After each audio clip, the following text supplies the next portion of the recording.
मेरी जान, बहुत शुक्रिया तुम्हारा। तुमने आज मुझे बहुत खुश कर दिया है। तुमने भी मुझे खुश किया है। मेरी जान, मुझे कंपनी को एक अर्जेंट ईमेल भेजनी थी।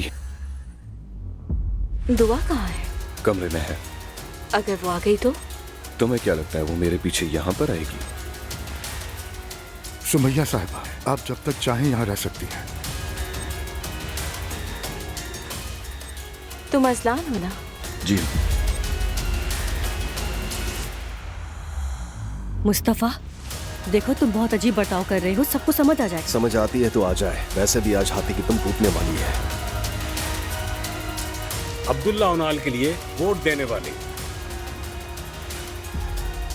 मुस्तफा, मैं चाचा के हक में हूँ। खैर, रिजल्ट्स आपके सामने है। मुस्तफा के वोट की वजह से अब मेजॉरिटी शेयर्स मेरे पास हैं।